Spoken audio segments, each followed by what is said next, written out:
health seekers.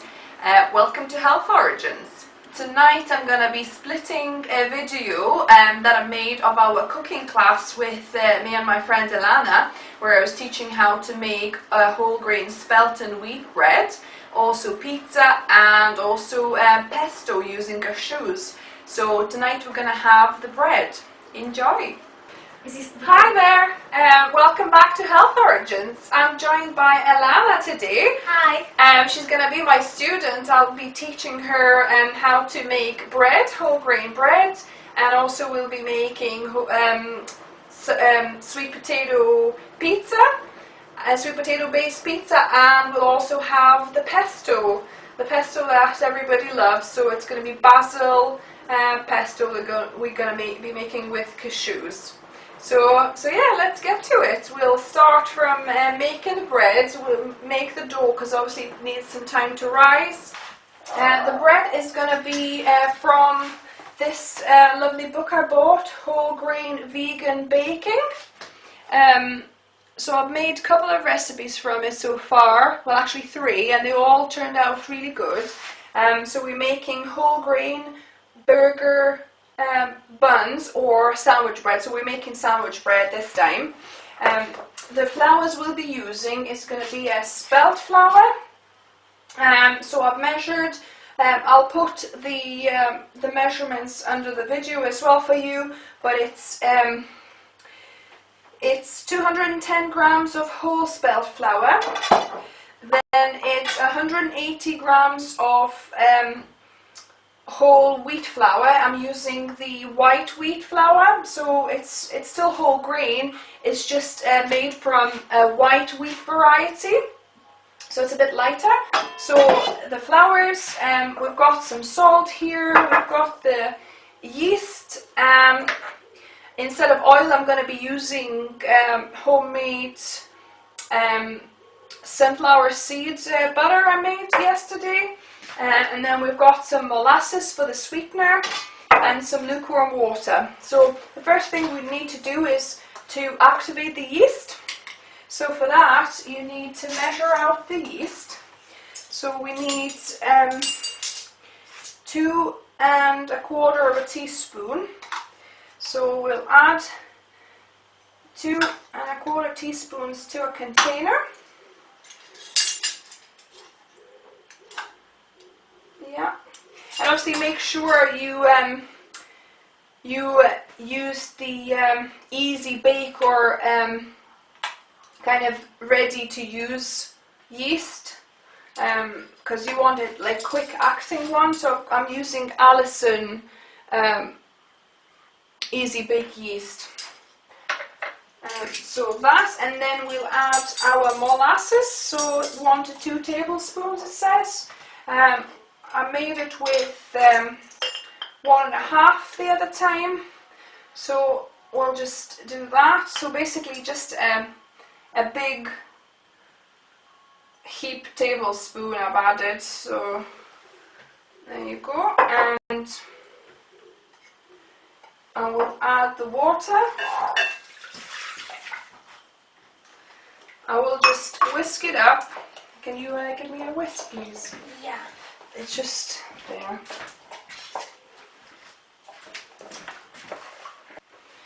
So I'm just making sure it's all incorporating with the whisk quickly, and then we'll leave it for 5 minutes. Don't overbeat it. Just make sure you incorporate it and leave it for 5 minutes for it to froth up a little bit.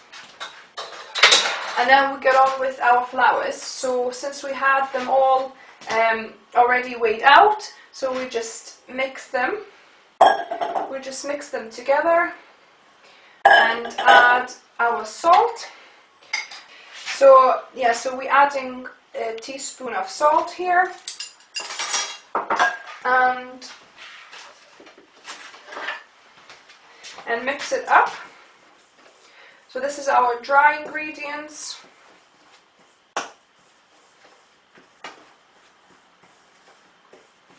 So that's all mixed up. So now we're going to wait for the yeast to develop, and then we're also going to add some seed butter, to that and mix it all together. Give it a little knead and leave it for an hour and a half to rise, and then we'll do another little kind of deflation of the dough a little bit, do it like a fold, and then leave it for the final rise for about 40 minutes, and then we'll bake it. So I'll catch up with you when our yeast is ready to mix in. Right, we are back. Our yeast has got a nice little froth on top, so we are ready to continue to the next step, which is going to be to mix the wet ingredients with the dry, with the flours. So we're pouring in the yeast onto the flour. Then we'll add a couple of tablespoons of the sunflower seed butter. So we're using that instead of oil. So I'm going to put that in and perhaps put like 1 tablespoon of water as well, to just obviously keep it to a more runny consistency like the oil would have been. So yeah, sunflower seed oil is in, then 1 tablespoon of water, and then we mix everything with a wooden spoon so we incorporate everything. Yeah.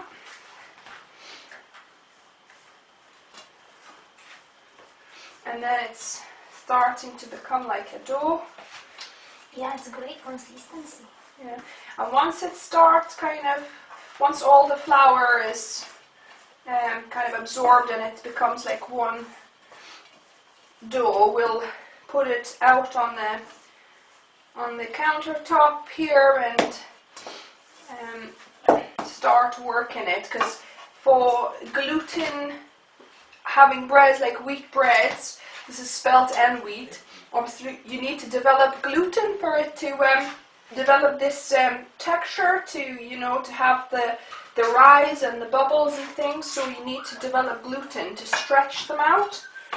So that's what we'll be doing. So yeah, so I think that's good enough. So we'll sprinkle a bit of flour on the work surface, which I cleaned prior.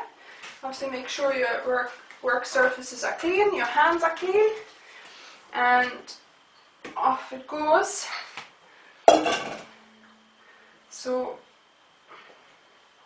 we'll start working it with cans, and we'll see whether it's sticking. Actually, it's not too bad, it's a little tacky, but so yeah, so we'll just work it, and if it's too sticky, then add a little bit more flour. The whole grain flour, I'll put a little bit, and about 1 tablespoon at a time, so not too many, and just work it in. So basically what your aim is to kind of work it in all directions and roll it. So you roll it in one direction, then you turn it, and then you kind of roll it again, do like a little parcel, and then you stretch and roll as well. You know, this kind of, it is a little bit sticky still, so add another tablespoon of flour and keep on working it. So you're kind of stretching it a bit and rolling it. Yeah. So put a little bit of flour, and I'll let Elena have a go. Try. So you're kind of stretching it and rolling it, and then turning it around and doing it in a different direction. It doesn't look as good as yours. It's just all about practicing it. If it's sticking a little bit, then put another tablespoon of flour on and continue.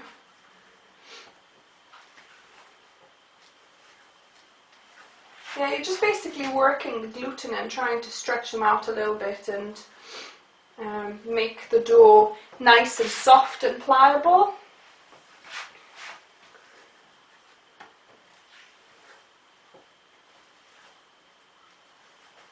It's sticking? Yes. A bit, yeah. And lift that, I'll put a little bit on the work surface too. We don't want it sticking there. So yeah, so it's better obviously from wetter to work into into a firmer one, rather than try to make it too firm to begin with and then trying to add water, because it's not as easy incorporating, where it's always easy to add some more flour, and kind of keep on working it. So yeah, so you really should be working the dough for about 8 minutes on the work surface if you're doing it by hand, but obviously you can do that in the special stand mixers you get, or if your blender or food processor has like a dough attachment, you can do it with that. So basically it needs to be worked for a little while. Yeah, so keep on working it for a few minutes, and then we'll put that in a bowl, cover it with the cling film, and leave it in a warm place to rise for about an hour and a half. Could do from an hour if you're in a rush, probably an hour might be alright. So we'll see. Actually, you don't want to put too much flour, because it might turn out a bit too hard, the bread. So the less flour you can get away with, the better. It's not actually sticking. It's fine. So yeah, you just work it until it feels nice and soft. In the school I went to, the vegan diploma course, they said it needs to be like a baby's bum soft. So we'll work it a little bit more, kind of try and stretch those gluten strands. And actually it starts becoming sticky again, and it's kind of normal. You're working in the flour and it eventually starts to become a little bit stickier. That could be your indication that actually it's probably enough to work the dough. If it was fine and non-sticky for a while and it starts becoming a little bit stickier, then sometimes it's a good indication that it's good to stop and leave it to rise.